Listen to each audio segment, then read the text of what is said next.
Hey peeps! So today we're going to be talking about the Lust card in the Ritual Tarot, and I'm also going to be doing a little bit of a personalized discussion of why this card is so personally meaningful for me, and also what it means to work with the energy of Babylon, the energy of Lilith, the energy of Jezebel, the dark feminine on our path. And why that is such a huge part of my story, and why I feel like it's such a huge part of the work that I do, and very much a foundational cornerstone of the work that I do as a priestess. And so I did not include this retelling or telling of this part of my story in the Ritual Tarot full review. I'm going to do a full review of first and second editions, but I'm not going to include this retelling in that storyline in case it's not of interest to general viewers.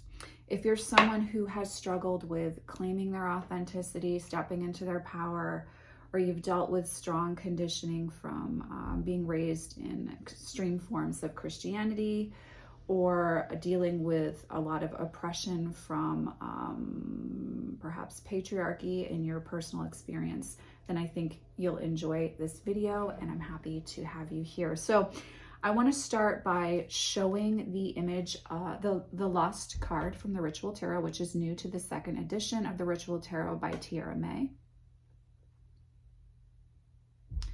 I just want to give you a second to sit with that imagery.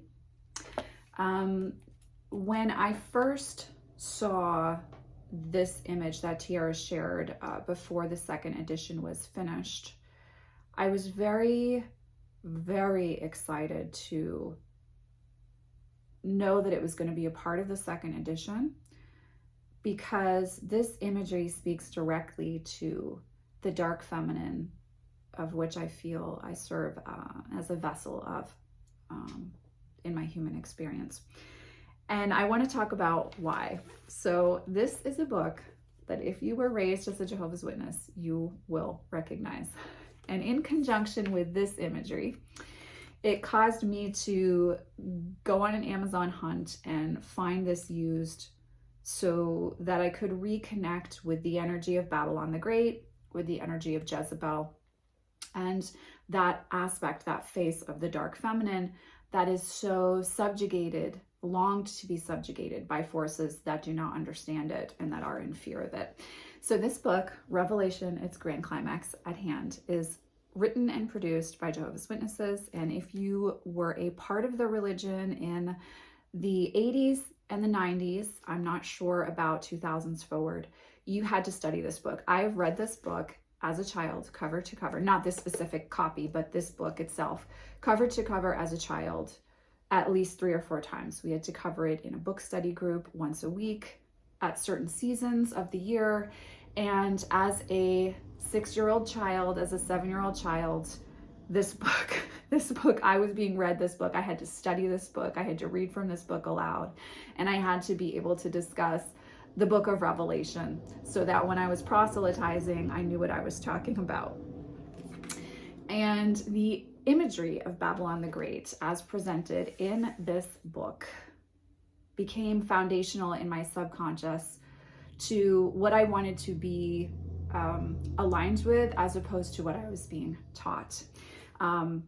In this very patriarchal Christian religion, women are considered less than, fallen, and aligned with the devil, of course. Here's a reproduction of Babylon the Great with the, let me make sure I've got the number right, the 7-headed beast, which she copulates with and is in lust with, and which God, of course, ultimately destroys. So women are very much in alignment with this energy in the religion I grew up in. And that being seen as something negative, and her lust, her passion, her sexuality, her enjoyment of the physical, of all things physical, of pleasure, her sensuality, was considered very much evil and very much a threat in the religion I grew up in.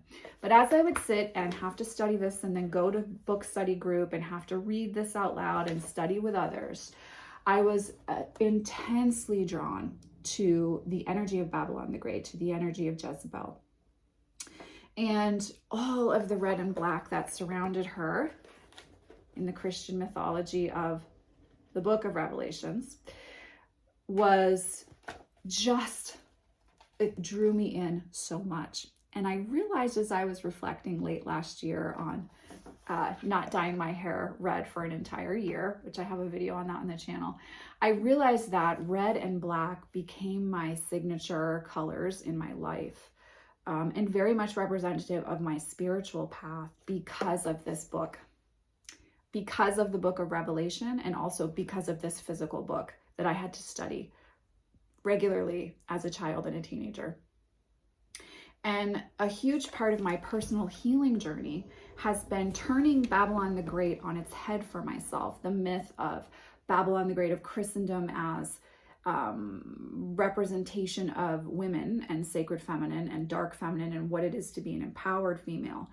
I realized that my life story and my journey in healing was flipping that on its head and instead claiming it as my lineage and as something powerful and beautiful and with worth and weight and value in the world. So as I was kind of reflecting on this, and then I saw the lust imagery and remembered how like impactful the colors, the illustrations, and the shame around being an empowered female that came along with this book for me. All of this kind of coalesced together into this beautiful lust card that Tiera May created. But what I was exploring and realizing that Jezebel and Babylon the Great were my first archetypal representations of the sacred feminine for myself as a child, that were actually my emancipation from the patriarchy and from the shame that I was told was very much inherent in my being. A shame that men didn't have to feel, but women did. A shame that we carried in ourselves, those of us who have dealt with these types of upbringings. And I also think at a societal level, women as a whole still holds this sense of shame to a certain extent. And our emancipation is finding the archetypes and finding the sacred feminine and the dark feminine forces that speak to us and that empower us and inspire us. So I've been sitting with all of that and just really feeling this profound sense of gratitude around diving back into the myth of Jezebel and Babylon the Great and reclaiming that sensuality, that sacred feminine power as a beautiful part of myself that's allowed to be as equally expressed as grace and compassion and wisdom and kindness. There's a sense of the feminine when she is fully empowered, when we see her fully fleshed, that is divine, and that can be awe-inspiring, but also is meant to help each of us realize who we truly are. So I guess this video is kind of an expression of love towards the archetype and the face of the sacred feminine and her dark, sensual, sexual, magical empowerment, and her connection with lust and with the physical and with pleasure, instead of being seen as something evil and something to be feared and derived. Instead of it being something that we reject, what happens when we welcome it and we look at it and we allow it to be a part of us and we allow it healthy, empowered expression in our lives? And Tiera talks about in her guidebook, The Ritual Tarot, I'm going to read a few quotes from this. I have chosen not to read the quotes from this book, from the book of the quotes from Revelation, its grand climax at hand. In regards to the book of Revelation, I'm going to read a quote that she has listed here from the book of Revelation, because I don't want to read anything from that book. I don't choose to read anything from that book. Just repurchased it to reconnect with the illustrations. But as I read this, I really want to encourage you, whether you have the Ritual Tarot or not, you don't need the Ritual Tarot to work with the archetype of the harlot, of the Babylon the Great, of Lilith, of Jezebel, of Hecate, of Kali. Like, you don't have to have a specific deck to work with this energy. The dark feminine is an archetype and an energy that we can all connect with at any point in time on our journeys. And that can really help us to access our power and our magic, as well as our sensuality and our sexuality, and being rooted in our physical experience. But I do want to read to you some quotations from the guidebook meaning in regards to the lust card, because it's so powerful and so beautifully worded in a way that I could not word it as beautifully as Tiera does. So she says here, the harlot of Babylon is the central archetype of this card. Lust represents the dark feminine. She has many names. She is Lilith, Hecate, Kali, Nama, Metzli. I may have mispronounced that. I apologize. Sekhmet, the Scarlet Woman.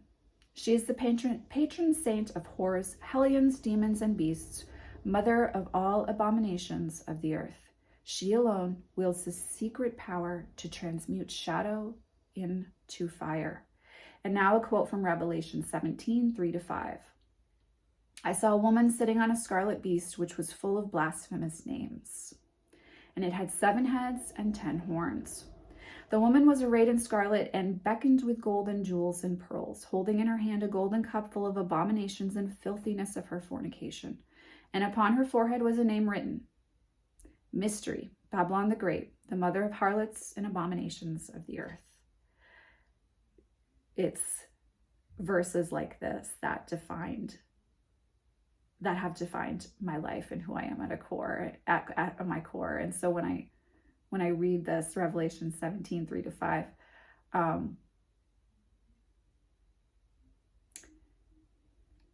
it helps me to understand the journey of myself better, but also what it means to live as someone who is embodying the sacred feminine and following a path led by the sacred feminine in every way, shape, and form. And so I hope as you listen to that, you can see how we transmute that, how we flip the shame and derision in that you can read in this, flip it on its head and allow it to become an empowerment.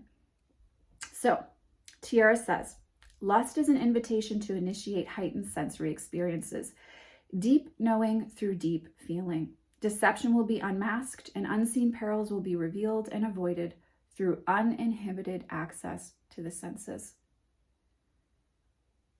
And now we have a quote here from the Crowley Tarot. The card shows her to be a woman enraptured in the desires of the senses. She symbolizes the sexual ecstasy pouring from every pore of her body. Her desire is more than just the presentation of naked skin. Her lust is rapture and divine energy. So there's such a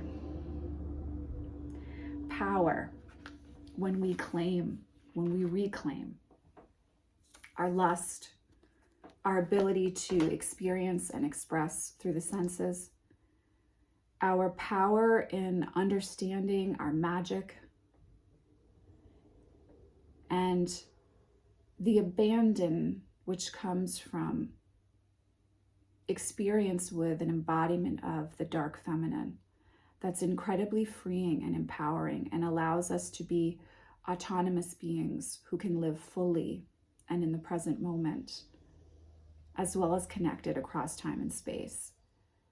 This is such freedom, such beauty, such bliss.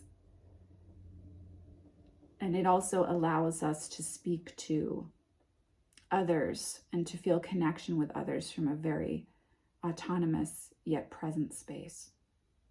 So if you're watching this video today, I encourage you to allow the dark feminine to help you release the shame you may feel around any and every aspect of your life, and to find instead through that empowered sense of ecstasy and feeling a way through into freedom, because that is what it has represented for me.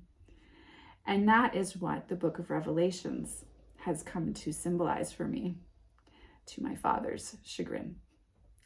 However, I would like to offer that if you do feel called to work with this energy, explore her through Babylon the Great, the Whore of Babylon, Jezebel, Lilith, Kali. As Tiera mentions, Sekhmet carries her energy as well.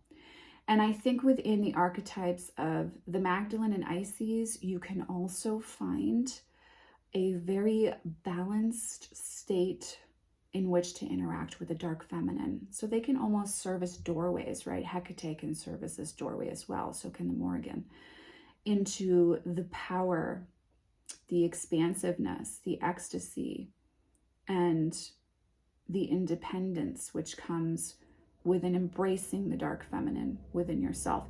The ability to be a creative power in your own right.